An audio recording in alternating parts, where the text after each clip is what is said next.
Today's edition of Mac Voices is supported by MacVoices Magazine, our free Flipboard magazine that brings you some of the best Mac, iPhone, and iPad productivity tips on the web. High in signal, low in noise, just like Mac Voices, MacVoices Magazine includes information on how you can get more out of your Apple technology. Subscribe at macvoices.com/magazine or search for MacVoices Magazine on Flipboard. And by the Mac Voices Dispatch, our weekly newsletter to stay up to date on all the Mac Voices news. Subscribe from our front page or at macvoices.com/newsletter. Welcome to Mac Voices. This is the talk of the Apple community, and I'm Chuck Joyner. Folks, we have another first-time guest this time. This is a follow-up to a conversation that the Mac Jury had a little while ago when Peter Cohen and John Voorhees mentioned that they use a service called SoundShare that I was not familiar with. And so I figured the best way to get familiar with it, first of all, I signed up for it, but second was to get Matt Abras from SoundShare on to talk about it and tell us all what it is and why we should be using it. Matt, it's great to have you. Welcome to Mac Voices for the first time. Hi, thank you very much for having me. I'm delighted to have you. I'm embarrassed to say that until Peter and John mentioned SoundShare, I was not aware of it, or if I was, it had kind of passed right by me. And so it sounds like they're two very enthusiastic users, and so I'm going to let you kind of take it from the top and tell us what SoundShare is. Well, sure. Actually, I'd like to start with why. Okay. Yeah, I think that every product starts with the why. And so the why I did SoundShare are mainly three reasons. The first one is I love music. I'm completely passionate about music, and I really want to do something for this business. The second reason is the reason why I love music. I grew up with a dad who is completely passionate about music. My dad used to have one of the largest vinyls collections from our city until he got married, so he had to sell some of them. But since I'm a kid, really like 3 years old, my dad used to put me in front of the stereo to listen to Genesis, Pink Floyd, Dire Straits, Tears for Fears, Mike Oldfield, a bunch of artists that a 3-year-old would never listen to. And so those are the kind of artists that I like. Those are the kind of music that I like. And this relationship with my dad about sharing music and sharing these discoveries, new songs that we found, has been with me since I'm 3 years old. So until like yesterday, I'm 27 years old now, and yesterday I discovered something on the web, and I said, "Hey, Dad, come take a look." And I think you're going to like this. And the same goes with my dad. He often comes to my room, or he sends me something in the email or text and say, "Hey, listen to this. I think you're going to definitely like this song." And that's how we basically discover songs, and we share what we like. And seeing this behavior with my friends as well. A lot of friends would share with their other friends songs, and with me, of course. And my girlfriend as well, she would share with her friends. And I said, I need to do something about this. I love technology, I love music, I love this whole social experience, and I think that's the best way for us to discover a new song. So I needed to do something about it, and that's how I started with SoundShare. The third reason is the music industry and the music market is extremely fragmented. And so we can listen to songs on YouTube, iTunes, Apple Music, Spotify, Deezer. Now people are saying that Amazon is coming in this month. Now they're saying that Pandora is also coming in. They bought audio, and so there are many, many services. And it's going to get worse because every month, every year, maybe we'll get a new service until, I don't know, we get like 5 huge, and then we'll slow down, and maybe 2, 3 will remain. And YouTube, of course, which is it's like a monster, right? Everyone loves listening to music. I don't know about love, but the millennials, for example, all the kids, they use YouTube a lot for listening to music. So the third reason is fragmentation. And in order to have the second reason, which is this social experience to work, I needed to get the third reason fixed. So SoundShare is a social platform that brings every or all the major music services in just one place. And you can collaborate with all your friends and see what your friends are listening to, no matter which service they're using. And you can like their songs, add comments, tag. You can listen what they're listening to. You can create collaborative music together, playlists together, sorry. And even a cool feature that we have that we can talk later, which is collaborative up next. So it's a social platform that brings all services together. Okay, there's a lot there. First of all, I think it's so cool that your relationship with your father inspired this, and that relationship continues. So I congratulate you on that, because it seems like, at least in the United States, and we should say that Matt is from Brazil, but in the United States there seems to be often a schism between what the kids like and what the parents like, and maybe for some good reasons. Brazil as well. Sorry? Brazil as well. There's this difference between father and kids. Yeah. I happen to be to like the same stuff that my dad. Yeah, so. That's great. It's also no secret, Matt, that I think Apple dropped the ball a little bit on their attempts at social networks surrounding music. There really isn't anything in this space, so you're sort of playing here alone, which is fantastic for you, and for a lot of us. We just have to get more people paying attention to it this way. Definitely. You're right. So I sign up for SoundShare. Then what happens? How do I go about sharing what I'm listening to? Or is it a proactive thing where I have to build playlists within SoundShare, or can I use the playlists I've already built for Apple Music or Spotify? How does it all work? Well, SoundShare has two main parts. The first one is the social part. The social network, SoundShare social network is SoundShare itself. It's not using any third party's network to do the relationship between everyone else. It's a new social network, so you need to find all your friends there, add them again, and you build your following and followers list. And then you have the second part, which is the back end of the service, which is the music-related service, the streaming service. So when you sign up, the default music player, the default music service is YouTube. So YouTube is free. You can listen to the songs, but you load the video. And so you can listen to it offline, and you need to be on a connection.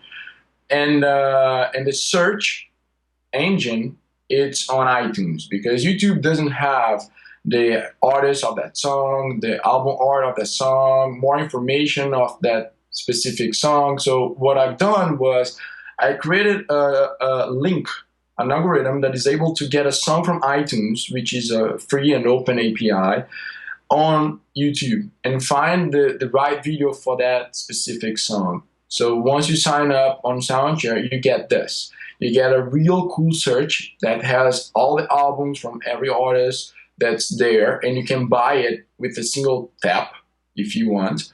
Or you can press play, and it will load the video from YouTube right away for you and play it for you. Now, if you're Apple Music, Deezer, or Spotify user, you can log into one of those services inside SoundShare, and this whole back end will change to accommodate your service. So in the case of Apple Music, for example, the search will now be on Apple Music instead of iTunes, and the play button will now get the song from Apple Music instead of YouTube. So you don't need to worry about loading a whole video on your connection and losing data, or you can simply start playing the song that you have on your device, and even the offline songs, because SoundShare is smart enough to read your library on your phone and allow you to listen to that song. The sharing part of SoundShare is automatically. You don't need to worry about sharing anything. It's not like on Twitter, you do something, then, hey, I'm going to write something here on Twitter. Then you press a button, then a new view comes in, and you type something, you add a link or a photo, and then you press share. No. You simply start listening to your songs, and that songs, after 30 seconds, they will be shared. The reason why we wait 30 seconds, because sometimes you don't want to listen to a song, and it makes no sense for us to share it. And you don't need to worry about privacy as well, because you can enable a toggle on the settings, and no one else will be able to see what you're sharing. So, okay, so on Apple Music, obviously, if you have Apple Music, you're a member of Apple Music. sure. On Spotify, do I have to have a paid account, or can I use a free account? Now, Spotify doesn't allow us to do what they do on their app. So, for example, if I'm going to your playlist, a playlist that you curated inside SoundShare, for example, and I want to play them, and I don't have a paid account on Spotify, I can't do it. Actually, SoundShare will block the login process and say, hey, you need a paid account in order to use SoundShare with Spotify. Got it. Now, I think there are going to be some people, and I haven't done it, so you tell me how it works. But if I'm logging into iTunes within SoundShare, are you seeing my iTunes password? No. Okay. All the three third parties, so actually, iTunes, you don't need to log in, only Apple Music. And Apple Music, and when you log in, you don't need to type anything, because Apple Music's already built into iOS. So you will get a pop-up from iOS saying, hey, do you want to give privilege to SoundShare in order to play songs inside here? And you're going to say yes and no, and that's it. Spotify and I'm using their APIs. So I don't control anything, and I don't control their password or anything. It's all on their APIs and on their side and on their server. It's not going to SoundShare at all. Okay, so we don't have any security concerns about using SoundShare. That's good. No. And the same thing, I guess, with finding your friends on Facebook and different services, that's just, you're using that just like you would any other Facebook app. Sure. Yeah, SoundShare uses Facebook APIs, and it was use actually the iOS Facebook API, right? Because if you logged into iOS, SoundShare will first ask your iOS device for your credentials on Facebook, and the credential is not your password. It's a token that you can revoke anytime you want if you go to Facebook settings, and that's it. And if the user doesn't have the login, the security stuff on the iOS, but they do have the Facebook app, SoundShare will launch the Facebook app. The Facebook app will do all the authentication process and go back to SoundShare, say, hey, this guy is okay, go ahead and use this token for his account. Okay. So if you said it, forgive me because I missed it, but so now I'm logged into into SoundShare with my Apple Music account or my Spotify account or whatever. Am I able then to see the playlists I already have existing, or I don't have to build new playlists just for SoundShare? No, you can see all your playlists. You don't need to build them on SoundShare. In the case of Spotify, since Spotify gives the SoundShare the username of the user on Spotify, I'm able to store just the username, and he recreate all the links between the friends on Spotify. What this means is, if you have your playlists that are public on Spotify, and you have maybe, for example, Peter and John, they both are on Spotify as well, and they log into SoundShare, you not only be able to see all your playlists from Spotify, which are public, by the way, private are not going to show to your friends, and their playlists from Spotify as well, you will also be able to see inside SoundShare. And you can also add songs to your playlist inside SoundShare as well. So maybe if Peter is using Apple Music and he has a playlist on SoundShare, you can add a song from his playlist to your Spotify account playlist. Okay. So it really is not only can I see what someone else is listening to, I can listen to it and also add it to my collection if I wish. And you can create cross-platform playlists, which means that if you are on Apple Music and Peter is on Spotify, you can create. And now for this, you need a playlist inside SoundShare, because SoundShare will be the bridge between the two services. So you can create a playlist on Spotify, add Peter to that playlist, and you can add songs from your Apple Music catalog, and Peter can add his songs from Spotify catalog or whatever he wants to add from. And then, so I log out of SoundShare, go back to just Apple Music or just Spotify, and those additions to my existing playlists are still there. Sure. If the playlists are from those services, you can even remove the app and it will remain forever. Okay, so it's more of a, I hesitate to say tagging because that may have the wrong connotation, but it's more just saying, okay, this is something I like, and then and I'm really pulling it from the Apple Music library or the Spotify library into my playlist. But that playlist is just a common data point. Yeah. Okay. Exactly. Okay. It's in the cloud, so basically I know the ID of that playlist and I know the ID of the song, and I say to your service, Apple Music, or Spotify, hey, add this ID to this ID, which is a song, to a playlist, and the whole thing will work. Okay, interesting. So the whole idea here is just the sharing of and communication about who's listening to what and who likes what, and trying to get other people interested in what you're listening to, and you finding that you're interested in what they're listening to. Exactly. As I said, I believe the best way for us to discover new songs is from our friends.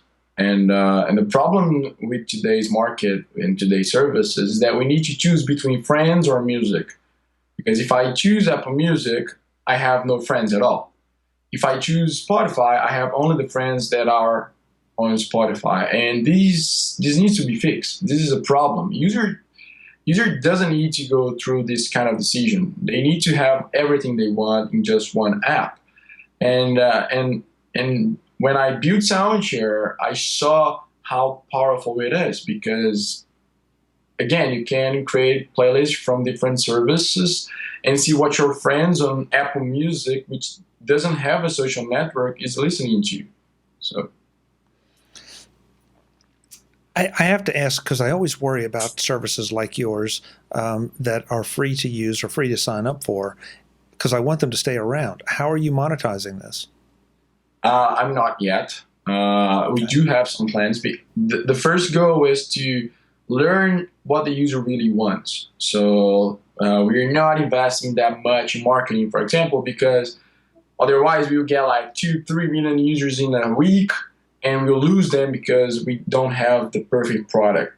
By the way, we don't believe these anymore. We believe that the product that we do have, which is the version with SoundShare, with Spotify, Apple Music, and Deezer, is the product that took us all this time, because I've been working on SoundShare for 5 years now. I believe that this is the right product. This is the product that people want and people want to use. And we got all the feedback from our users to get there.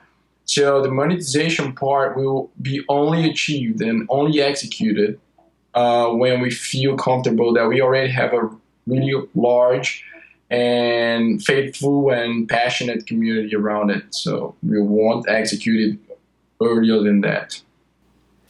How about links back out to other social media? So if I'm listening to something on whichever service within SoundShare, can I publish that out in any way to Facebook or Twitter or to anywhere else? You can. SoundShare will generate its own link.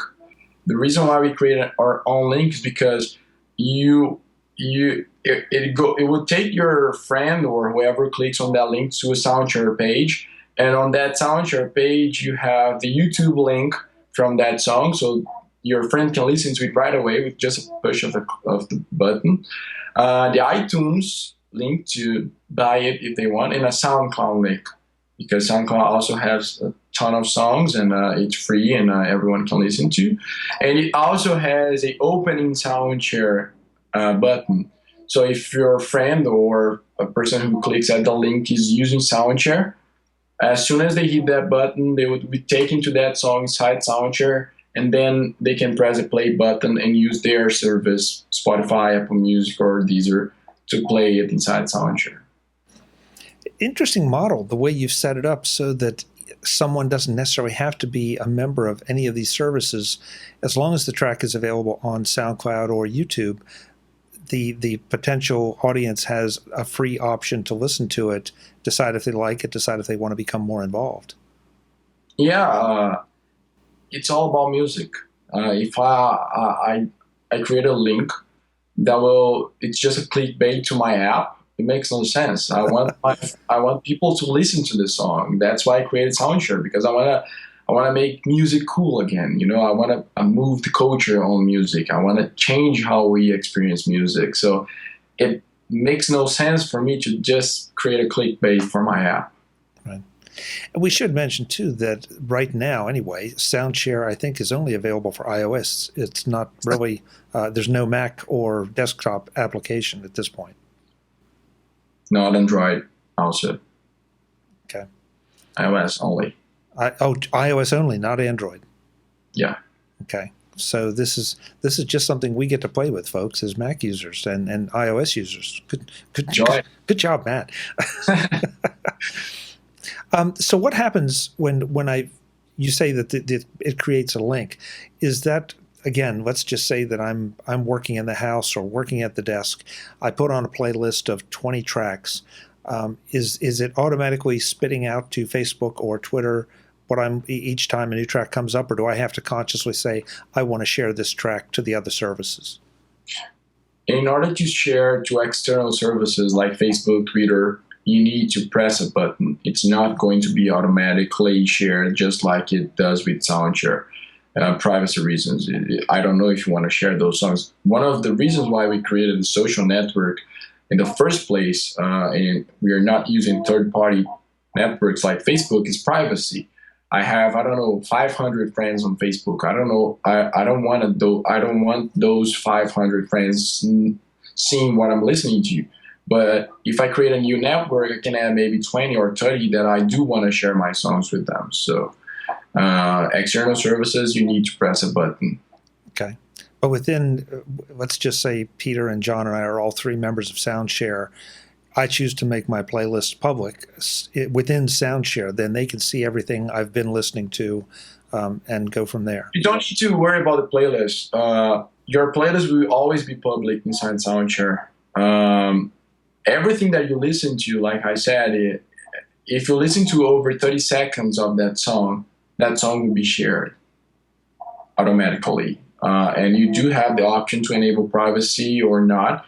And when you do enable it, it means that you're asking to approve all your following requests. It's just like Twitter.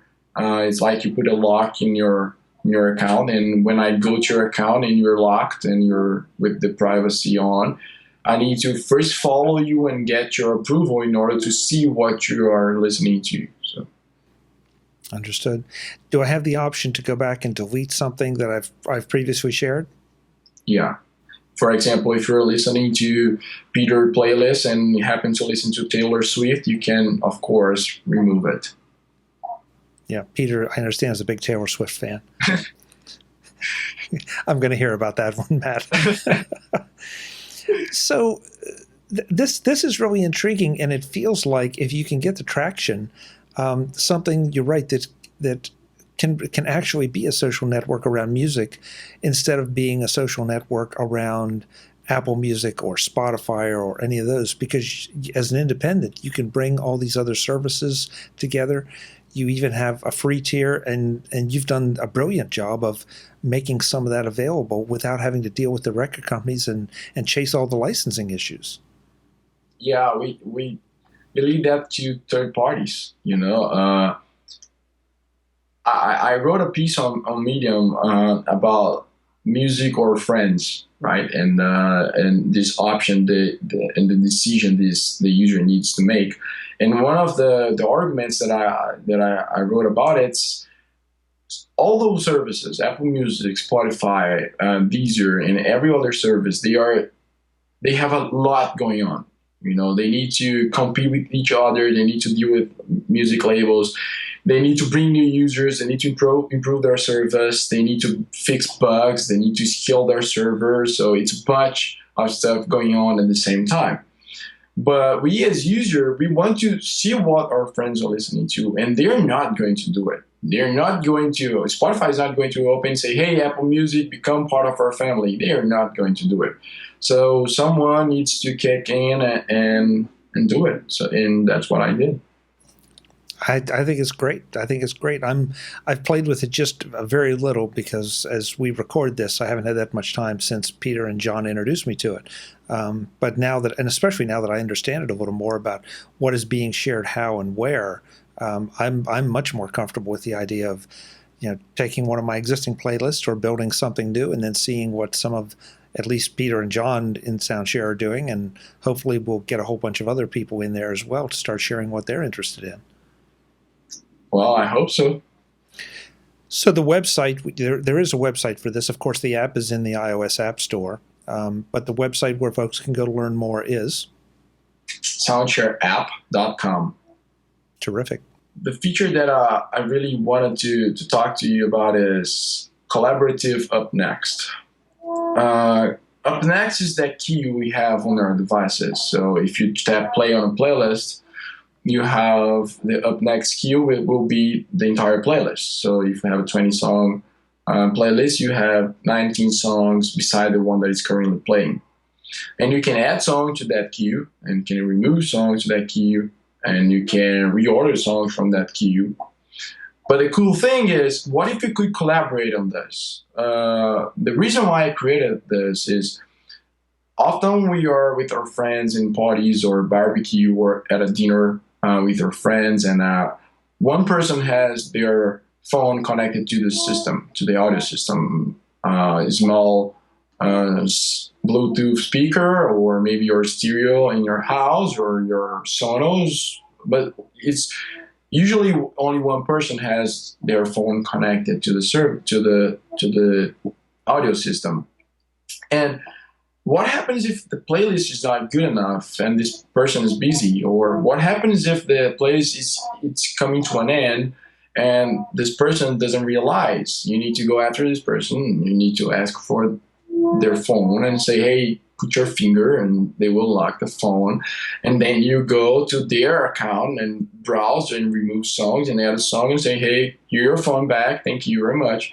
And you go to the party and enjoy the party while this person go do something else. And this can go on and on for the entire party and the entire night. So wouldn't it be cool if you could add friends to your up next queue and they could also add songs to it and remove songs from it? So you can do this with SoundShare. Imagine that we're, going to a pub and we have something playing and we connect our phone there, or we're throwing a barbecue at our house and we have me, you, and Peter and John, and my phone is the one connected to the home system at our barbecue. And I might be distracted doing all the meat, and you guys can go ahead and simply add songs from your phones. And we don't even need to be in the same service. I might be using Apple Music, you might be using Spotify, John might be using Deezer, and you can all add songs to my queue, and I don't even need to get my phone or anything. It will play. And if the playlist gets to the end and you add more more songs, it will play those songs, even that we are in different services. So people can add songs, but they can also remove songs? From your queue? Yeah. That's interesting. Is there a way to control that? Because I'm just thinking I can see some of my friends wanting to remove some of the things that I would want to hear, or either that, or some people would say, oh, I want to hear mine next, so I'll just take everybody else's out. Well, the person responsible for the playlist and for the queue adds the other users. So if you see that someone, for example, if Peter is really wants to put some Taylor Swift, and you know that, you cannot add Peter to the queue and only add John. Okay. we're both going to be in trouble with Peter.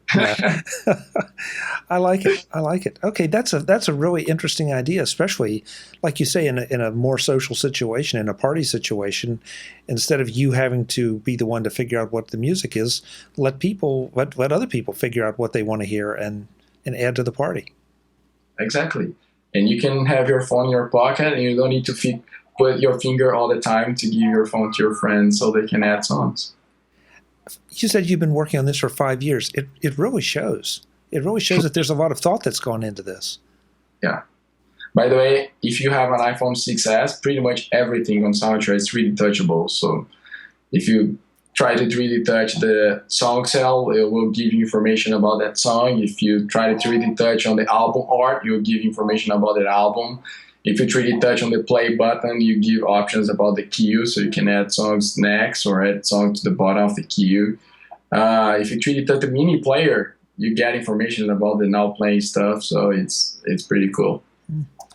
To go back to something else we talked about before, no desktop app, no Android app. Is it just a resource matter that you just want to focus on iOS, or is there something that you see in iOS that makes this a better vehicle for SoundShare? Well, as I said, we just got the product right. I'm extremely perfectionist, and I'm the only developer of SoundShare. I'm the designer as well, and it's been 5 years. It started as a personal project when I was at college, and some angel investors put some money. Then more angel investors put more money, and we became a really powerful startup here in Brazil. And some celebrities started using, and we started getting a lot of feedback from users. And doing so, we started seeing what was good and what was not, and how we could improve the product and how we could make it better, make it easier. And finally, in May, I got this version with Spotify, Apple Music, and Deezer. And that's what we are really glad and happy with. And now we will start moving forward with other platforms, maybe desktop, maybe Android, but I can't really talk about that. Sure. I didn't mean to be asking forward. I was more asking back as to what, why iOS, and it sounds like sorry. Go ahead. It sounds like it's the thing that made most sense for you. Yeah, and not only that, iOS is the best development platform by far. I have other apps on Android, and I even had a SoundShare version from Mac running, but only as a test. But iOS is far better. I can do a lot more stuff on it. I can do it quicker. And not only that, but people are moving towards mobile. And mobile is where music is being listened. So if I'm in a party, I can't bring my computer to the party and say, hey, let's plug this in. As I told you, I have a 27-inch iMac. So imagine me going to a party with it's not practical. And if I'm in the car as well, I'm not going to open my MacBook and plug it in the car. But my phone is always with me. And it's the best device for listening to music. And like you say, I think it makes sense, especially for what you've accomplished here. More and more people are going mobile. Definitely more people are listening to music on their phones and their mobile devices than probably their desktop at this point, especially younger people. And so younger people are more likely to be in the app economy and in the app environment. So yeah, good job. Thank you. This is very cool. I definitely now I've got to block one more thing I have to block more time out for to go and play with, because I really love this idea. Please do. Yeah, I think you're going to enjoy it. If you like music, you definitely enjoy it. All right, so I'm going to say this to folks out there. I don't know what you'll find if you log into SoundShare and find me, but if you do, I'm going to start using SoundShare, so you'll get to hear what I'm listening to, and it won't be Taylor Swift either. So feel free to jump in, and also let me know what you think about this. Matt, that's a great point. I hadn't thought about that. How does it work? Do I get to see who's following me or paying attention to me? I'm not sure what terminology you use. Yeah, I use the same terminology of Twitter. It's following and followers. If you go to your profile page, you see the number of songs you have and the list of songs you have, who's following you, who you follow, and all your playlists. But it is a Twitter-like model where if I follow you, you don't have to follow me. It is. It's a one way around. It's not one way around. It's just one direction. Brilliant. Excellent. Because that way I don't there are people that might want to see out of curiosity what I'm listening to, but I probably definitely don't want to bother with what they're listening to. So, yeah, I like it. Thank you. So it's soundshareapp.com. And again, it's SoundShare in the iOS App Store. iPhone and iPad? No, just iPhone. Just iPhone. Yeah. Okay. All right. So, folks, go get it. Find me if you wish, and start sharing what you're listening to. I think Matt's onto something. I really love this. Thank you. Matt, I hope you'll come back when there is more SoundShare news. You're absolutely welcome anytime. This is very cool. Congratulations. Thank you, Chuck. I'll let you know. All right. Sounds good. Bye. Folks, I'm Chuck Joyner. This is MacVoices. One more service to play with, and one that I'm really looking forward to, especially since it integrates so well, in my case, with Apple Music. So we'll see where it goes. Until the next time, and as always, thanks for watching. Visit MacVoices.com for show notes, links to subscribe, and to connect with Chuck on Twitter, Google+, Facebook, YouTube, Vimeo, SoundCloud, the MacVoices blog, the MacVoices Dispatch, our weekly newsletter, and on MacVoices Magazine, free on Flipboard that helps you do more with your Apple tech. Advertising handled by Backbeat Media at backbeatmedia.com. Bandwidth provided by CacheFly at cachefly.com.